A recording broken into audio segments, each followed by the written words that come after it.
Hey, you're listening to the Console Corner podcast, brought to you by Console Corner. Don't forget to check out our website at consolecorner.co and follow us on Twitter and Instagram at Console Pro News for all our updates for esports.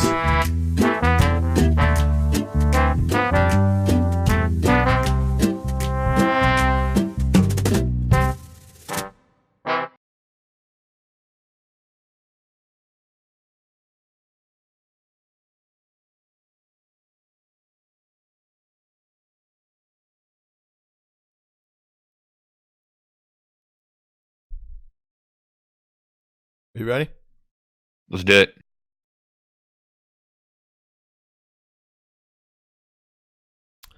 Hello, everyone, and welcome to another episode of the Console Corner podcast. My name, of course, is Real Blue TV with no E in blue. And joining me once again, so excited, and the always ever excited, I hold Shift.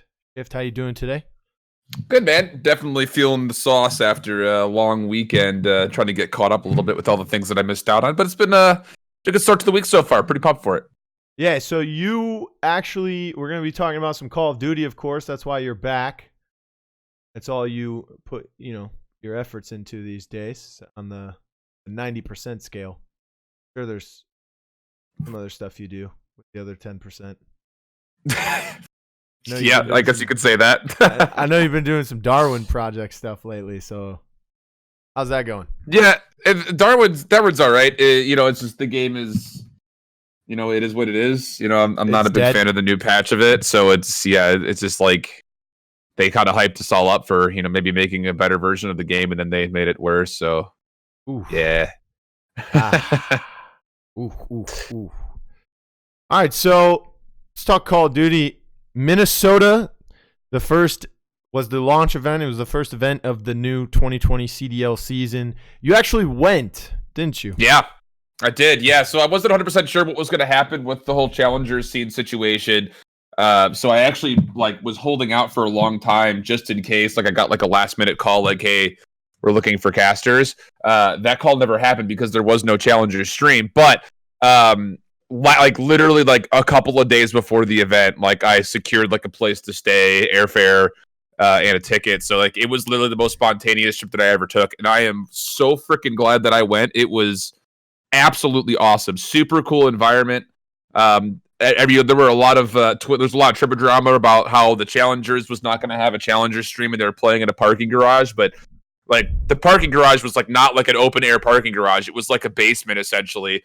And it was, it was still warm, comfortable. Wait. They actually played in a parking garage? Yeah, it was supposed to be I guess at one point in time, it was meant to be a parking garage, but it was attached to the venue, as a basement essentially.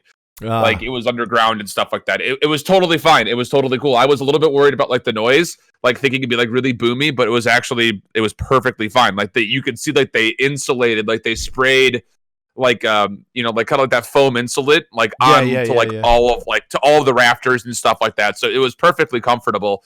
And so beyond that, the venue itself for the pro scene was absolutely insane. It was a lot of fun. Well, I'm glad you had fun. I actually was thinking about going. I told you I got cast in that movie, the Christmas movie. Yeah, it's shooting in Minneapolis. And I was supposed to be there on January 30th to the February 1st. I was like, oh man, that's only I can go a week before, whatever.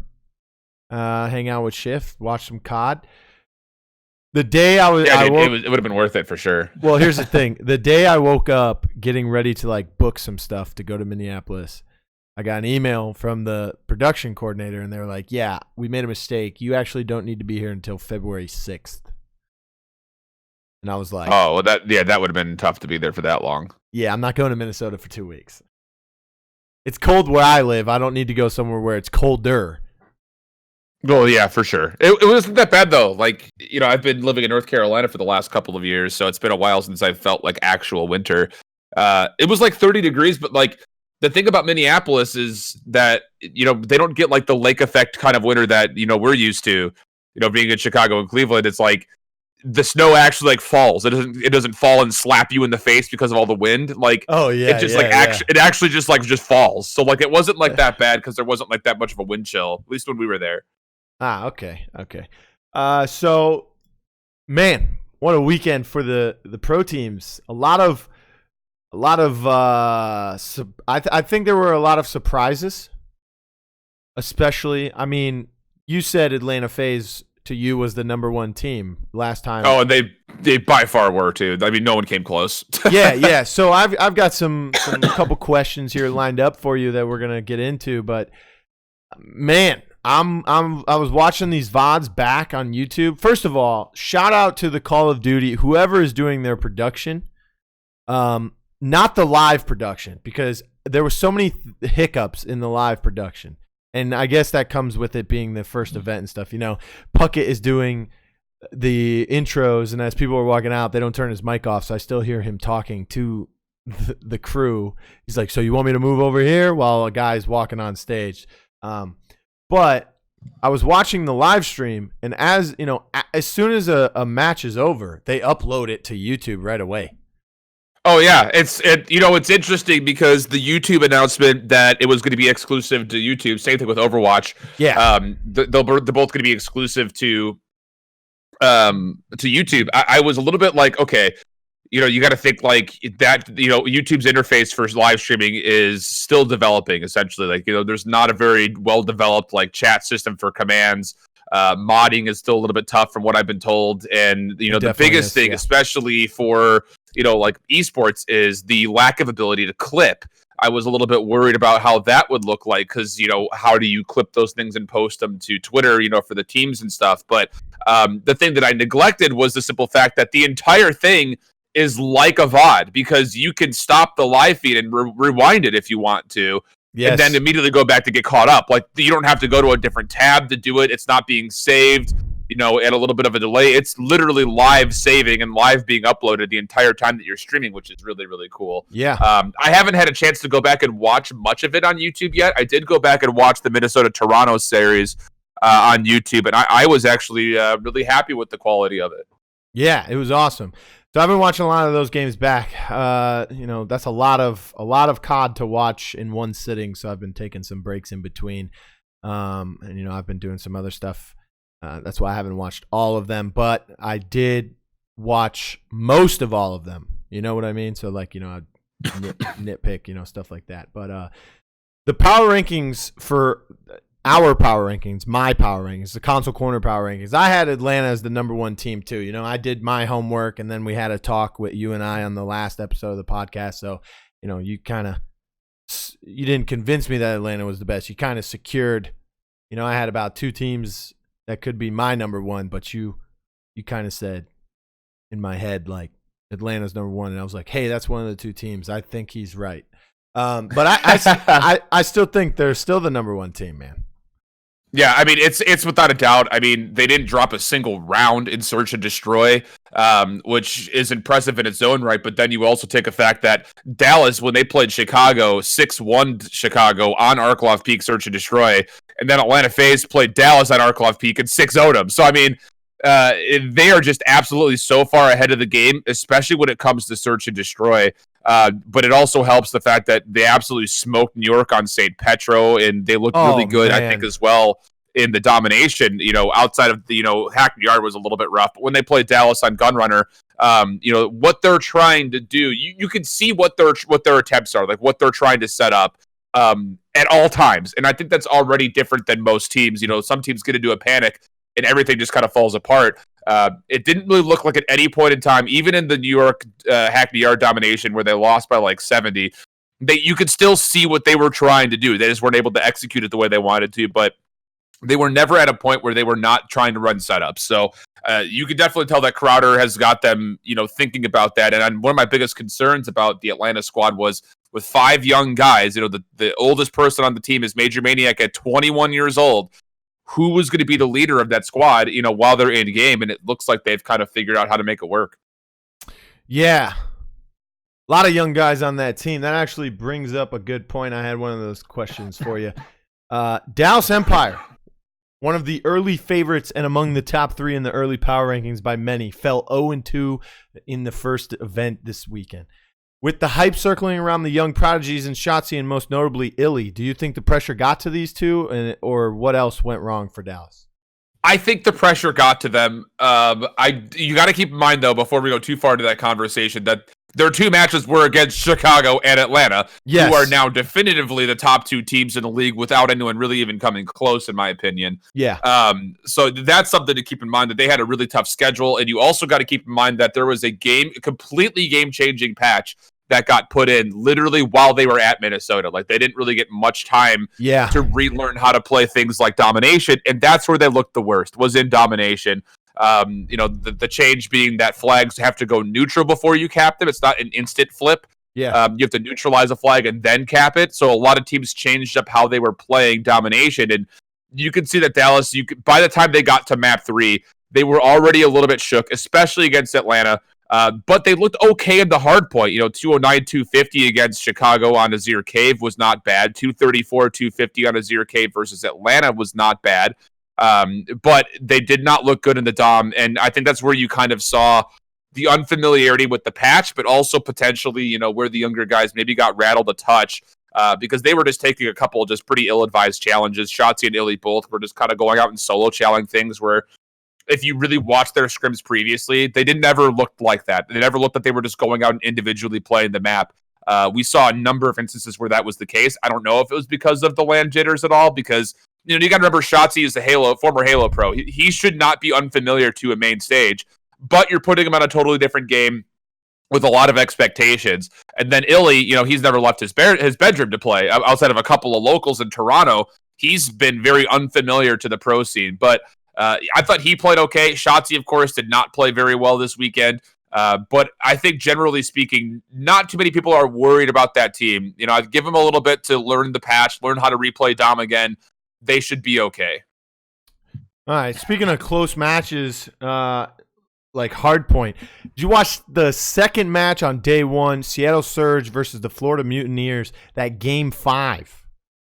I think Seattle was the round 11. Yeah. No, Not the search. It was game 5, the Hardpoint game match, and the Mutineers were trailing by almost 100. They came back and won it. I forgot who it was. They needed, I think the Hardpoint had like 10 seconds left. They needed 4 points to win. Someone hit a big flank on the back of the cave and ended up getting it after they got a double or a triple, man. That was a really good game. I really enjoyed watching that one from 2 of the middle of the pack kind of teams. Yeah, it's interesting because I think most people expected Seattle to be a little bit weaker in their search and destroy because of the talent that they have on the roster. Like, they don't have like a guy that's going to instantly pick up a kill or 2 after first blood. Like, they play very, very passive. So, like, it was a bit of a concern, I think, generally speaking, watching Seattle play their search, but their hardpoint did look pretty good throughout the entirety of the weekend. And I'm interested to see how they all go. I mean, they only had an average differential of like 3 points, like in score, between like what they got versus what they gave up. A lot of very, very close games. I don't know if you meant. So are you talking about the Florida game, or are you talking about the Toronto game? Florida versus Seattle. Okay, because that was I was most interested in the Seattle comeback against Toronto on Gunrunner Hardpoint, where they were down for a while. But it's interesting because we're seeing a lot of the same maps. We're not seeing a lot of Ramaza Hardpoint. We're not seeing a lot of Hackney. We're not seeing a lot of Petra. So it's a lot of Cave and a lot of Gunrunner right now. And I think every single team looks pretty good on Hardpoint, I would say, with maybe like one exception.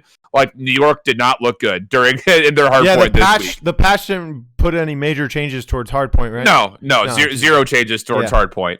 But everybody else I thought looked pretty good in hardpoint outside of New York, which I think they were just cold versus London, and then they played Atlanta. So it was tough. It wasn't just that the patch, they didn't get to practice that much on the patch. I heard there was a lot of problems with the practice at the actual event. A lot of the teams couldn't practice. Minnesota could because they were at their training facility, but there was something wrong with the practice area for the other teams early on, and that was a big problem as well. A lot of the players were talking about that on Twitter and stuff at the start of the event. They had to play against bots because something was wrong. They couldn't scrim against other teams.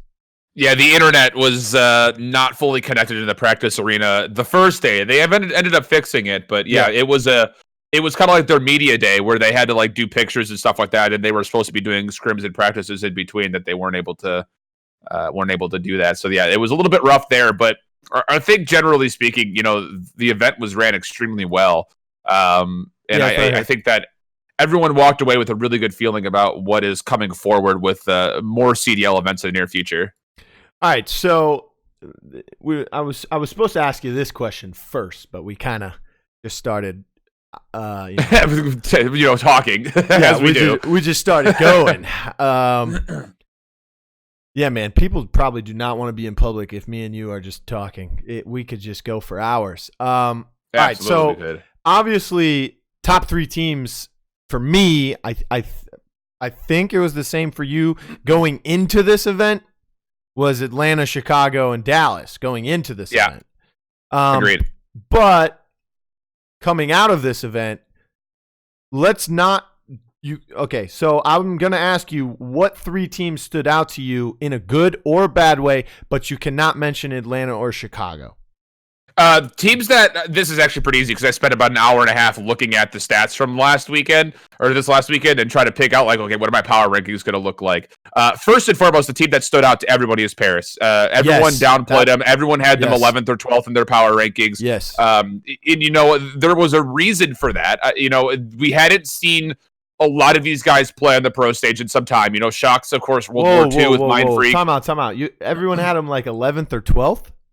In the power rankings, absolutely. Going into the weekend. Going into the weekend, I had them at number 9. Oh, geez. Yeah, you're one of the only ones. So number 11 is the Gorillas for me, and number 12 was the New York Subliners. You really had New York that low initially?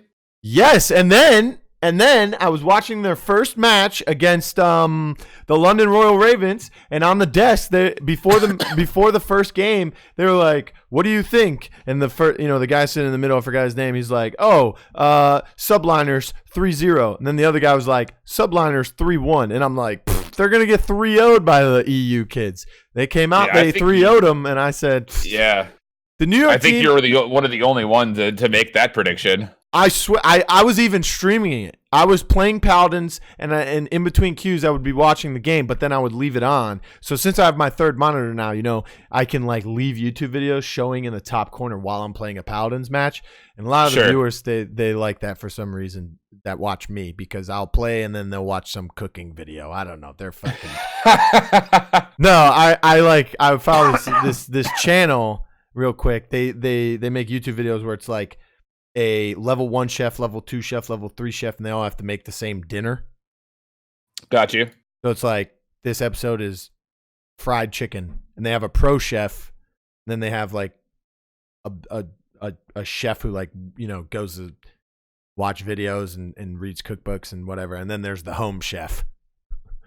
Okay, interesting. They did a hot dog one. One guy made his own hot dog meat and like put it through the thing and packaged it up inside the plastic, then all that. And then meanwhile the level 1 chef is putting hot dogs from Save-A-Lot in a boiling pan of water. But anyways, yeah, I had Paris at number 9. I had New York number 12. I think that team is terrible. Yeah, I mean, like on paper, that team should be fine, right? But Accuracy had an awful weekend. Yes, and when your AR player is not having a good weekend or not having a good game, like it's very difficult to, get back into a game. It's so hard. I think they have 2 good players, Accuracy and Attach. I think. For me, it's Attach and Zuma. Oh, Zuma. Sorry, yeah. Zuma. Accuracy and Zuma, and they didn't look good, man. I thought they played well. I thought they played consistent. Temp did not have a great weekend. Accuracy had an awful weekend. And then Rated had just an okay weekend. But yeah, I think that outside of going back to our initial conversation, the Paris, I think a lot of people were saying that, we haven't seen Shocks play on his main stage since World War II. Obviously, big letdown for Mind Freak at the end of Black Ops 4, not even getting to World Championships after winning every single open event, essentially. Yeah. Luca was brand new to Call of Duty competitive last year in Black Ops 4. Of course, he played well, but Now you're playing up against pros the entire time. Is he really going to be able to hang in? And then I think the biggest surprise for that team was the simple fact that Zed and Dens looked awesome this weekend. They played so well, and both of those players were extremely middle of the pack, if not below the average, I would say, in Black Ops 4. So I think a lot of people were just saying there were too many question marks about this Paris squad, that they weren't really feeling great about it. But Kismet played lights out. He carried my fantasy team this week. Thank you, Kismet. And then Zed and Dens played very, very well, and so did Luca and Shocks. The entire 5-man roster played well. Now, I will say, going into this next weekend, when they're going into the London homestand, I'm not bumping them too much further in my power rankings, maybe a little bit higher up, but you got to keep in mind that they played a bad subliners team and an incredibly mediocre Royal Ravens squad. They didn't play anybody good. They didn't play anybody in the top 5 of the league. So, I think that has to be considered. Like, their schedule has them 2-0, but their schedule is also relatively an easy schedule. Yeah. I have Paris as one of the 3 standouts to me as well. So who's your other 2? My other 2 are the Gorillas and the Empire. Empire stood out to me because they just got cooked. Other 2 for me, we already talked about New York, but New York was a surprise. Again, not necessarily to lose against Atlanta. I actually had them losing against London, but I had it being a lot closer than what it was. Yeah. You have to remember that they did play Atlanta very well. Like, if they had one more good rotation on Gunrunner, they might beat Atlanta on Gunrunner. And then they looked good in the domination. And my most impressive thing about the turnaround for New York was the fact that they played both their dominations on Hackney Yard. They almost got a 100-point differential club by London on Hackney Yard, and then they beat Atlanta by 70. So, that was impressive in my mind, but their search looked atrocious. They looked awful. They were getting absolutely worked on search, and their hard point, again, was extremely lackluster, although I will say I don't think that they wanted to play Petro. I think they're probably in their veto process. I bet they vetoed out Hackney Yard for the hard point versus Atlanta, and they got St. Petro, which Atlanta looked really good on, but that was a big surprise that they got not that they went 0-2, but they went 0-2 with only winning a single map. But that single map was against Atlanta, right? It was, yeah. And so, again, there is some consideration as far as, okay, they played Atlanta close, but they still got smoked by a very okay London Royal Ravens team. Hey, look, I'm not going to give any spoilers, but they're still number 12 in my power rankings. I don't know what I want to do with my bottom 3 right now, but they are in my bottom 3. But I don't know what I want to do with it as far as order. I think you got to look at matchups. I think New York's positive is that they took one map off of Atlanta, but still, that's not enough.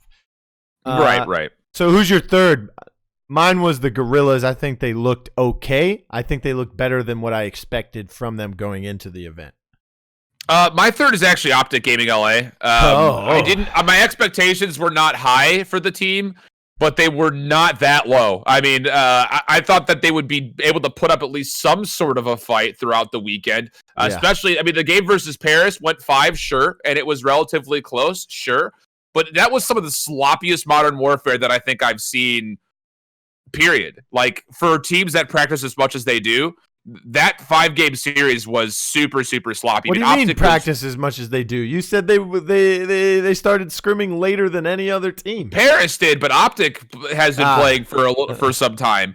But they were like 5-man hitting, scrap. The biggest thing with this Optic team, and it was funny because Brian State, the head coach of the Minnesota Rocker, he was on my podcast last night, and he brought up the point that I was going to, was this weapon meta does not favor that Optic roster at all. When you've got Slasher running an SMG, that's not great. I feel like he needs to be running like a non-optic or non-scoped rather M4. He just, as an SMG player, that is not where you want him to be. I feel like it just feels really weird watching him hit like late rotations with an SMG. It was interesting because the 2 players that played the best for Optic Gaming LA throughout the weekend were Slasher and JCap, who I think a lot of people were saying that JCap, after watching him in scrims, looked atrocious. But he actually had a good weekend, generally speaking, against the teams that they played against. You worry a little bit about TJ, Dashy, and Kenny, I think mostly in that order, too. TJ did not play very well this weekend.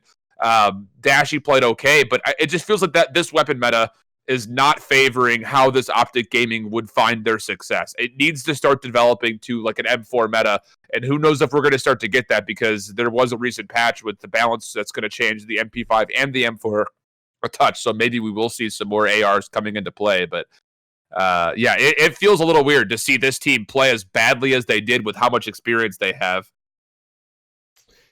Unfortunate. I think I had them number 8. They were above Paris in my week 0. So not looking too good. All right. So Seattle, Dallas, New York, and Optic, all poor showings, and finished the event winless among all of them. Overall, they did get a few maps between all of them. Seattle, with the most maps, had 4. But all of them will have 0 points in the standings. Which of these teams do you think will have a better showing at the next event in London, though? Well, you got to keep in mind what those pools look like. You know, Seattle has to play up against Dallas first. Paris and New York play each other. So, I mean, you're really looking at, will Seattle or New York start to have, be able to turn it around? I think Seattle will turn it around faster than New York, simply because Seattle's biggest problem is search and destroy. And I think if they can continue to even go 50-50 on hard points and DOMs, and they can get better at search and destroy, they will have a better weekend the next time around at London. New York, it feels like, we didn't really get a chance to see them play as a 5-man because accuracy, again, had an absolutely atrocious weekend. You don't anticipate that that's going to be the case again, especially against their pool. With them having to play up against Paris first, that's a little bit easier to gun up against than playing up against a team like Atlanta. And then Toronto and London, again, they bring, some consistency, but they don't bring the same kind of all-stars that New York had to just previously play up against. So for me, I think that both Seattle and New York will turn things around a bit. It just comes down to, will they fix their biggest gaping mistakes before they get to that event, or will they continue to find struggles? Because if Seattle could still not play well in search, I think they still get worked against their pool. I mean, they're playing against Dallas, Chicago, and the Gorillas, who all played relatively well in search throughout the weekend. So if you don't compete in search and destroy against those 3 teams, if you're Seattle, you're not going to have a good weekend. And I think for New York, if you don't fix your hardpoint problems, you're going to get worked by that division, because again, all of those teams had relatively good hardpoint showcases at Minnesota. All right, awesome. And for those of you who don't know, CDL London will take place on February 8th to 9th. Be the first event to move back to the more traditional tournament-based format, with 8 teams ready to go head-to-head for top honors on the weekend. There's plenty to look forward to as well. There will be 2 groups, each consisting of 4 teams. 2 teams will be eliminated at the group stage. And the 4 teams that win 2 matches in their respective groups will advance to a single elimination bracket. The London Royal Ravens will have the opportunity to salvage their blowout loss to Paris Legion, as they're set to lock horns with their quote-unquote local rivals in the group stage. And another El Clasico is also in the works, which is the Dallas Empire will be out for revenge for their 1-3 beatdown from the Chicago Huntsmen. The first match of the weekend will see Paris take on the New York Subliners, with the first best-of-5 series set to kick off. Time's a little different because it is in London, so that's 3:30 a.m. Pacific time, or 6:30 a.m. Eastern time, and pretty early. Are you going to London? I'm not going to London, no chance. But I am going to go to Atlanta one way or another. You got a passport? Yeah, I have a passport, but I'm not going to fly all the way to London for COD. Why not? Because that's expensive. Don't worry about it. We'll put it on my mom's card. We'll go. Okay, fine. Sounds good. Hey, man, thanks for coming on the show again. I know it was a little shorter, probably than what you expected, but we've got different segments now. That's fine with me. I'm good with it. It was fun. I have to do the news segment real quick. Did you want to stay? Check it out. That's all right. I could bail out. Let you do your thing. That's up to you. But thanks for coming on the show once again. I Hold Shift. Make sure you follow him on Twitter at I Hold Shift. Actually, the search for his Twitter account only works correctly if you actually hold down Shift while you're typing that in. It's true. I actually don't know if that's true. It can't be true, but we're going to say that's true. It's not true, but it's true. You have to hold down Shift. You can't hit caps lock is overrated. True, it absolutely is. Although sometimes when I'm keyboarding in a game and I hit that on accident and then I go to type someone a message, it's like I'm screaming at them, but I forgot that my caps lock was on. That'll happen. It's actually I used to use caps lock in games where like you could go between prone and walking and crouching. Caps lock was my walk button for a lot of it. But that was like a long time ago when like they had that feature. Oh. Yeah. That's all I got. Well, thanks for coming on the show, man. Have you drank any tea lately, by the way? Yeah, I had tea this morning actually. Oh, nice. I'm drinking iced tea right now. Love to hear it. Another tea talk with Blue and Shift. Yeah, a little English breakfast tea was my morning tea today. You drink coffee in the afternoon, man. I know, dude. It's weird. It's like because tea doesn't give me that energy rush like that I need to stay. Like it wakes me up because like it's a hot beverage, but like I start to get that little 2 o'clock, 3 o'clock, fade away, and it's just like all right, coffee time. I know I'm weird, dude. It's whatever. Oh my goodness. All right, man. Thanks for coming on the show. All right, dude. Talk to you later. Have a good one. Yep. All right, so as stated, a couple little news moments for you. Fortnite community gets new Season 2 map leaks that turn out to be faked by a user going by the name of Kinakinji. They released a statement on Reddit stating a reason for the fake video pertaining to the supposed leaks. Quote, "Hi, sorry if any of you guys thought this was real and will get disappointed by this. The leak was fake as a lot of people expected. Every image here is completely fake and made by editing images, 3D software, and more things," close quote. They went on to show a number of images that had been edited to make it look like an explosion had occurred in the leaked images. They were actually just standard screenshots from Fortnite. Kinakinji rounded things off by advising fans to never set their hopes too high with leaked information and apologized if members of the community believed it was actually real. Many, however, were skeptical from the beginning. Another Fortnite-related news story is the rage of controller players on PC being a problem. Players like Myth and Booga have been seen streaming themselves playing on PC with the controller and saying how better it is with things like aim assist. Ninja has even spoken out about how he could see a nerf to controller players on PC within the next month or two. And PUBG is set for another big boom in its player base with the release of the newest map, Kakarin. The game's 5th map will also come with some new weapons. Most noticeable is the size of the map, which is reported to be a 2x2 kilometer square and make for interesting action very early on. This announcement came after that of the flying glider being added to the maps of Arangel and Miramar. The 2020 LCS Spring Finals will be held in the Ford Center at the Star in Frisco, Texas.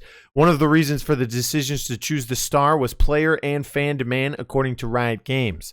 Last year's Summer Split Finals saw just over $5 million contributed to the host city of Detroit. And last but not least, Overactive Media and Universal Music Canada announced a multi-year collaboration that will see the two companies create content together. That deal will see OAM and UMC promote and create content for esports and more. According to a release, the partnership will see select music from Universal Music Canada become part of the official playlists of the Overwatch League's Toronto Defiant and the Call of Duty League's Toronto Ultra, as well as the walkout music played when the players and teams are announced during events. UMC artist performances will also take place at event weekends in Toronto, with both brands coming together to launch official Defiant and Ultra DJ searches. To celebrate the beginning of the inaugural Call of Duty League season and the third Overwatch League season, a few of the Ultra and Defiant players reached out to their fans on social media, asking for music suggestions to create the first official Toronto Defiant and Toronto Ultra team playlist.